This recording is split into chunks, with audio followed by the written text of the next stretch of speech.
Hey guys, I'm Tom LoBianco, editor, co-founder of 24/7 News. Thanks for being here. Joined today by Brandon Jarvis, author of the Virginia Politics newsletter on Substack. You can find him at Virginia Scope News. We have a wild discussion. I'll tell you, there's a lot going on south of the Potomac. Brandon, thanks for being here, man. Yeah, of course, man. I'm looking forward to it. It's fun. Yeah. So let's start with the scandal, or maybe scandal. Is it a scandal? What's going on with this John Reed lieutenant governor stuff? So I don't know if it's a scandal or a controversy. It's complicated, and so basically, Governor Glenn Youngkin called John Reed. I don't even know 3, 4 weeks ago. At this point, it feels like it's been 2 years, and this was after someone notified him that there's a Tumblr account associated with John Reed. It shares the same Instagram handle as Mm, John Instagram. And on the account, there's a bunch of reposts of naked men. And John Reed is the first openly gay statewide nominee in Virginia for a seat. And Reed has denied the account is his. Um, at this point, there's no way to know who's telling the truth. But Youngkin called him on a Friday morning and asked him to step down, saying it would be a distraction. mm. And the news broke. It was broke by the Richmonder, which is a local publication here, who got the scoop. And then basically all hell broke loose. There was story after story. John Reed's team, or his lawyer, he lawyered up. He sent Youngkin's political advisor a cease and desist letter, asked him not to save all communications with journalists. My name was included in it. Um, and then Youngkin's team, his top political advisor Matt Moran, put out an affidavit stating everything that happened, word for word, from his perspective. So these legal communications going back and forth, none of it really cleared anyone. Then John Reed's team released an audio, a secretly recorded audio from a meeting with Matt Moran. Ah, Said it cleared, or it proved that Moran was trying to extort them, but I think that's too far. Moran in the meeting, in my opinion, is saying, we will help you get all of this opposition research and kill it if you just basically step out of the race. Although you don't explicitly hear him say that, I can see why someone might say, "Oh, it was veiled extortion," but there's no clear extortion in that thing or anything proving John Reed's point or Moran's point. So it's a lot of gray area. It's kind of a mess for the Republican, and it's left them in a whirlwind. So Republicans don't have a primary. The statewide ticket's set. Attorney General Jason Yards, he's going for re-election. Lieutenant Governor right. Sears had no primary challengers, and John Reed's primary challenger had essentially a heart attack a few months ago, and then had to just drop out of the race. So Reed was the de facto. That's right. Yeah. Winsome Sears, the gubernatorial nominee, has come out and say it's John Reed's race to run, but basically nothing else. She hasn't said she's going to campaign with him. She hasn't said anything else about it. She just put out Interesting. a statement. Um, Through a FOIA request, as this was going on, I found that she signed on a bill last year, which is abnormal. Like the lieutenant governor and the speaker of the house have to sign a bill that come through their chamber and pass their chamber. No matter if they agree with it or not, they normally just sign it and send it to the governor, and then it's up to him to Okay. veto or not.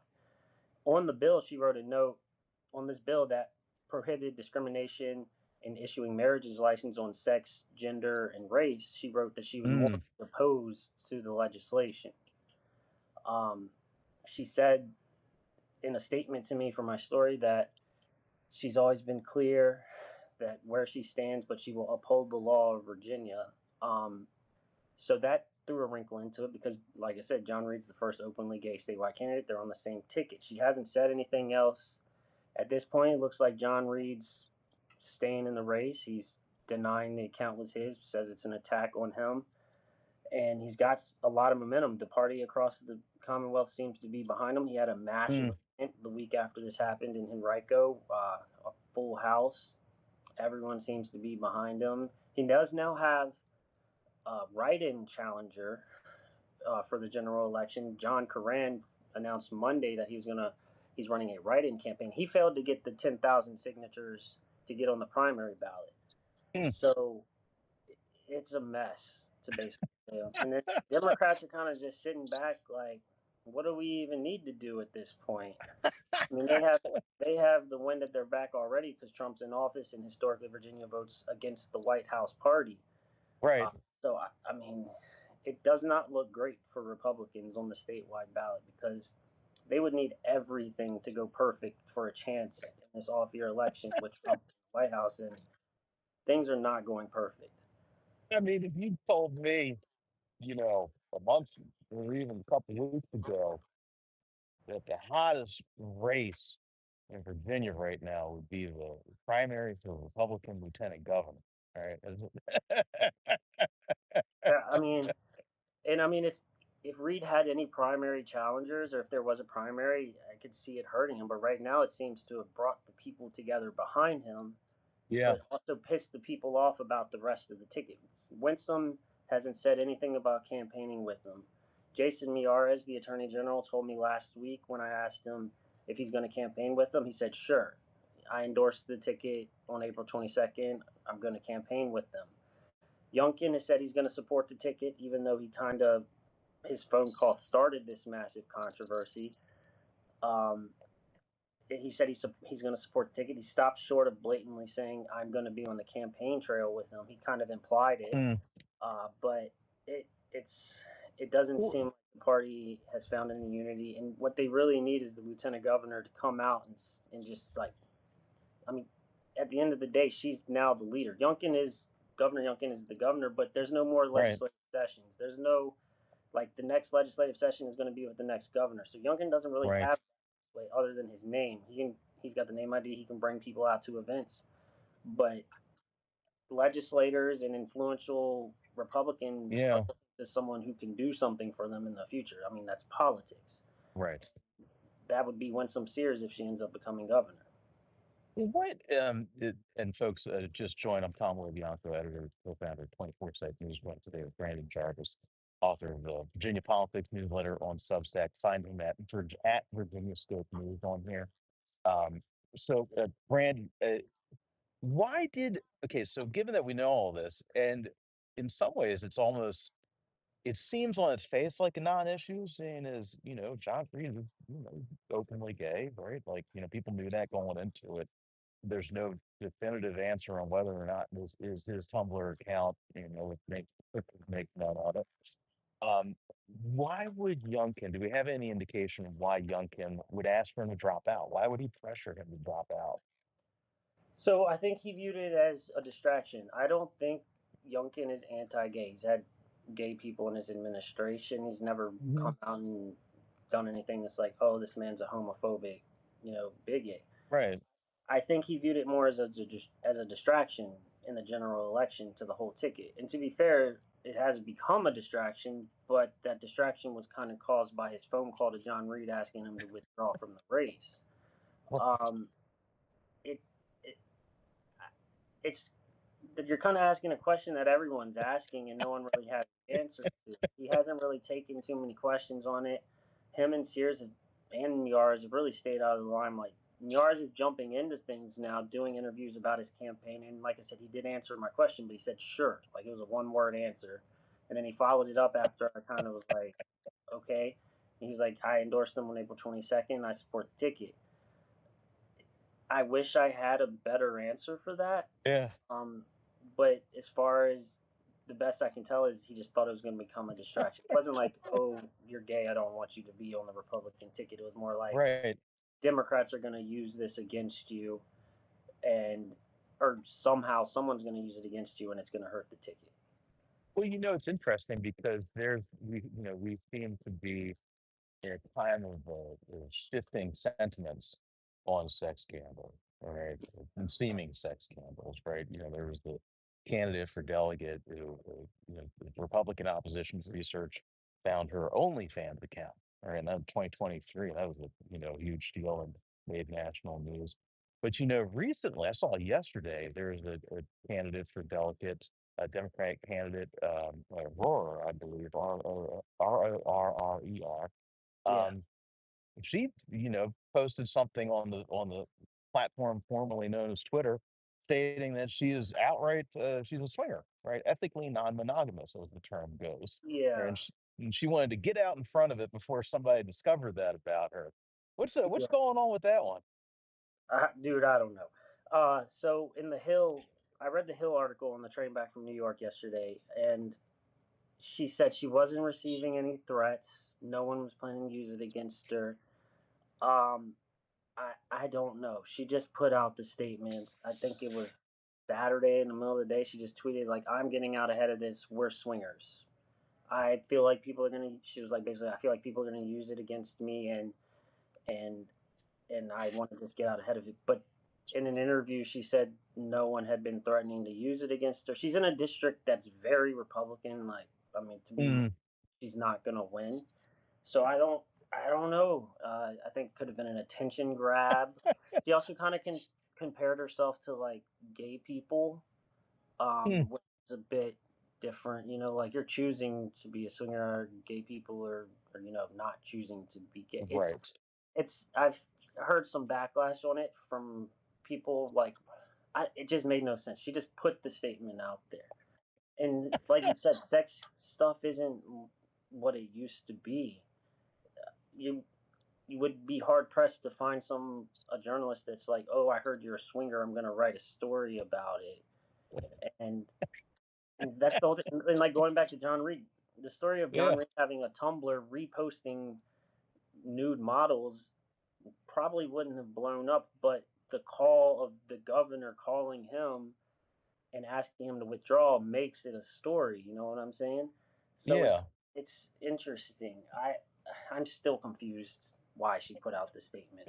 She I said they mean, hadn't been in a relationship with her and her husband started 2.5 years ago, and it had been 6 months since they had found a swinger couple to be with. So I don't know. There's theories of why she put out this statement, but as far as I know, was she like amping up her dating app game? Is that what it that's what is? I mean. That's what I was thinking yesterday. I was like, maybe they were on a dry spell, and they're like, "This is the best way to meet some new people across the state." And now she's in the Hill, national publication, and I'm not criticizing. Like, live your best life. I don't care Hey, you what you're know, doing, but if no one's threatening to put anything out about you, no one's using it against you. You're just putting your business all out there for your small town to read. I don't know. I don't understand the strategy. to get something out of a losing campaign? Was that Yeah, it? yeah. It reminds me, years ago when Roger Stone, famous longtime Trump advisor, consigliere, whatever you want to call him, alter ego, um, was working on the Bob Dole campaign back in the 90s, 96. He was kicked off that campaign for being a flamer. Mm.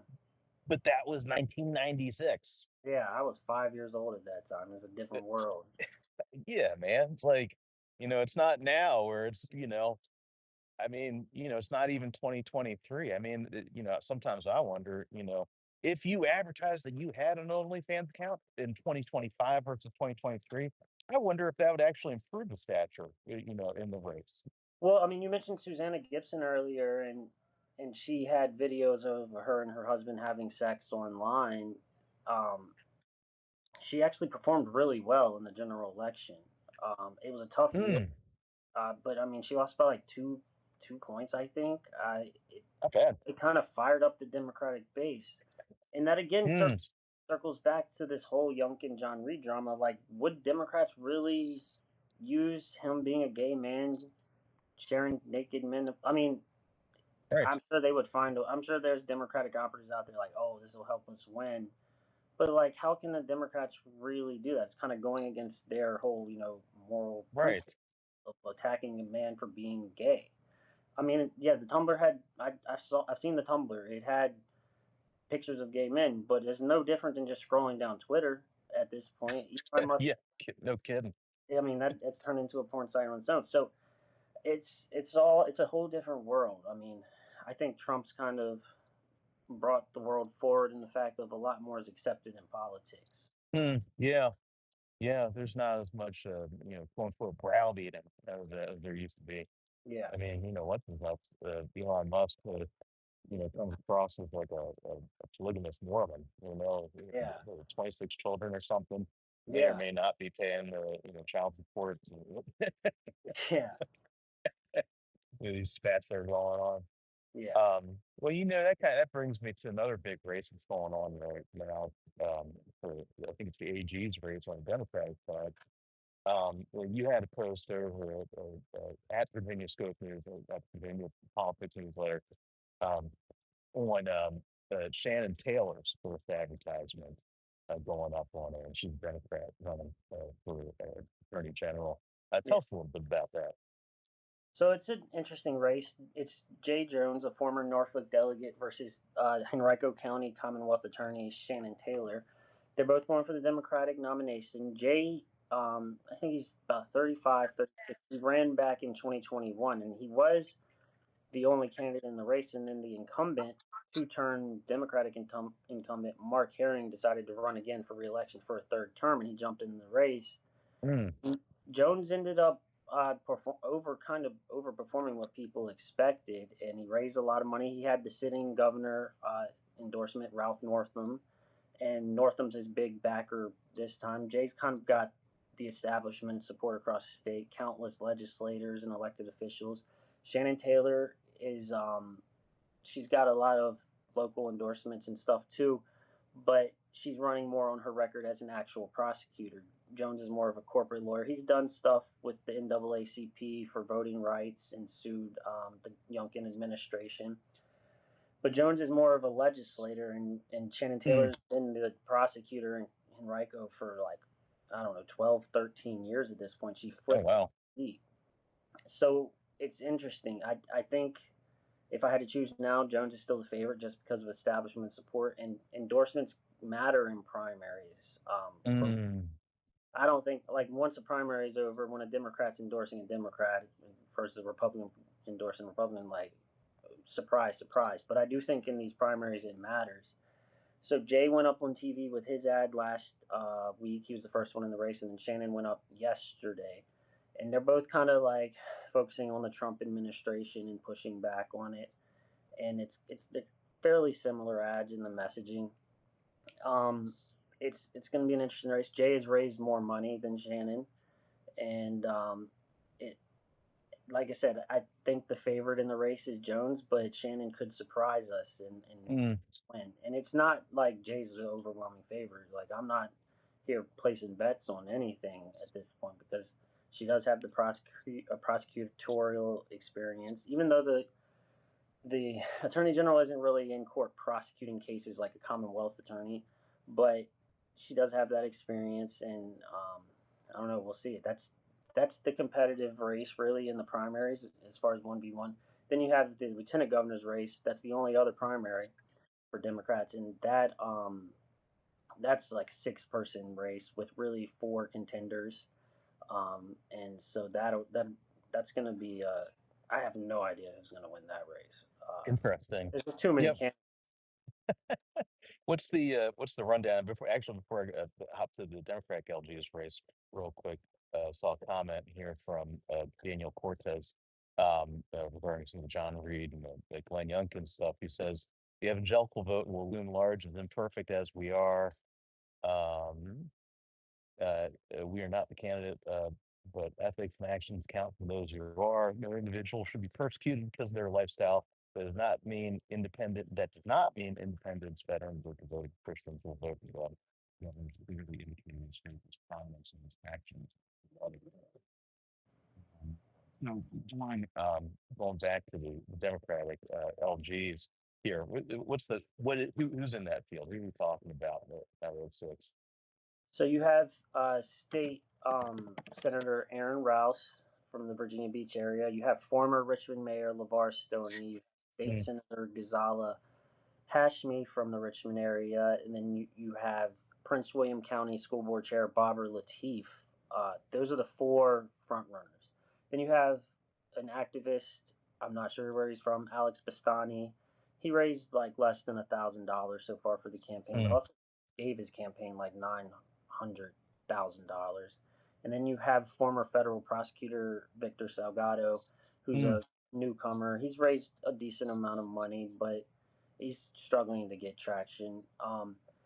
So yeah, I would say I mean, anywhere between Stoney, Rouse, Hashmi, or Latif could win. It's really hard to predict because there's so many in which way the votes fall. Hashmi's kind of running on being the only woman, and women's rights and abortion rights are important to Democrats, especially in primaries.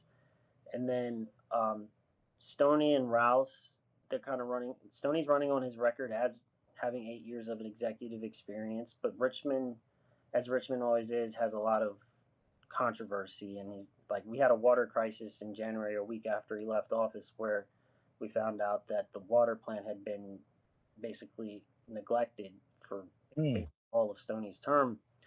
And I mean, we didn't have water for a week, like no Oh, fresh running water. Not like turn on the faucet, nothing comes out. It's because wow. power outage at the water plant, and so that was rough. That kind of made national news, but his opponents aren't really attacking him for it. Hmm. Yeah, and then Rouse, he's a former NFL player.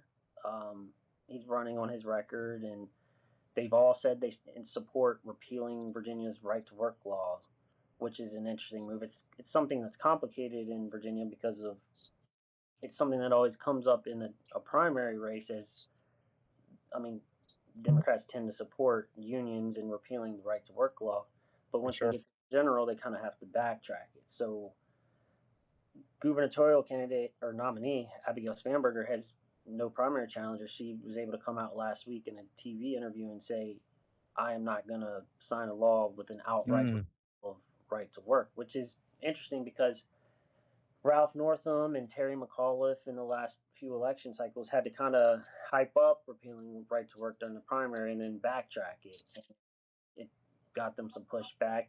Republicans were able to use it against them. So Abigail's kind of taken that out of the Republicans' hands. But it's interesting because all six during a forum of the LG candidates said they support repealing the right to work. And really, the only thing they can do with that is campaign on it, talk about it, and then if the Senate has a tie vote, vote in support of repealing it. But it still is an important issue to Democrats, even though if it's just the more progressive wing of the Democrats. Well, I mean, that's interesting too. And a note here for folks who subscribe to 24 site news. So please, if you don't subscribe already, hit that subscribe button up there at the top, and also subscribe to Brandon Jarvis, the editor, author of the Virginia Politics newsletter at Virginia Scope News here on the Substack. Make sure to sign up for this reporting. Been doing great reporting. So I'll be sending this out in a little bit. With under the Six Semper Tyrannis newsletter that we put out of that 24 site news. We've been doing some reporting on these delegates races, the very tight, uh, the battle for control in the House and the Senate. All right. Um, I mean, realistically, would anything even change enough that kind of the broader question I'm thinking of here, would anything actually change enough in this election to push through some big Democratic priorities? Or, given these tight margins, what are the dynamics we're looking at here? So I think the Democrats currently have a 51-49 majority. I think in the House that's going to expand. There's nothing pointing towards Republican momentum right now. Literally nothing. Mm. And so, yeah, I think the Democrats are going to expand in the House. But I think the Senate doesn't have elections this year. They are only every other 4 years, and they don't elect again until 2027. And the Democrats have a 21-19 majority there. Senate's always the Senate has always been a little bit more conservative than the House as far as Mm. Democrats. And so, like a right to work repeal is not going to make it through the Senate right now, and not in these next 2 years. But I do think that House Democrats, with caveats of they know it's not going to make it out of the Senate, I do think they'll expand their majority possibly to like 55-45, something along those lines, possibly even more. I think they will have a chance at getting a lot of progressive stuff out of the House, including right to work repeal, with Mm. the understanding of the Senate's not going to pass it. So it's like people who, if it was down to the House to approve legislation, some of the more progressive stuff, I think there are people in the House who would not Democrats who would not vote in support of it. But you know, knowing the Senate won't let it through, or that Spamberger wouldn't sign it if she's elected, I think they will get. It'll be kind of the storyline is the House passes a lot and the Senate kind of kills a lot. Um, Democrats As will is get a so lot of their. often the case in legislatures, at least the Yeah, bicameral ones. yeah.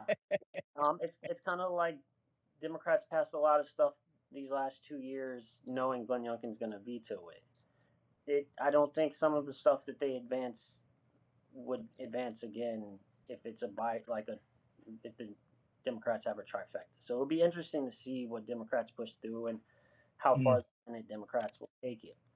But I definitely think we should expect the Democratic majority to grow in the House, and they pass some pretty progressive stuff. yeah. Hey guys, I'm Tom LoBianco, 24/7 News with Brandon Jarvis. Got a couple minutes left here on our Substack Live today. If you got questions about the Virginia elections, a reminder we got the primaries coming up real fast, June 17th. If you got questions, drop them in the chat there. Um, and Brandon, where else can we find your work? So you're on Substack here at Virginia Scope News. Where else can we find your work? VirginiaScope.com. So that's where I put standalone articles. I like the newsletter format of where you don't have to necessarily have a full story. You can put Mm, four mini stories into a newsletter and send it out. But then VirginiaScope.com, that's where I put the bigger stories, and normally update them, like turn stories that I send out in the newsletter in the morning, and I'll update them and put them on the website at night for free after the payroll.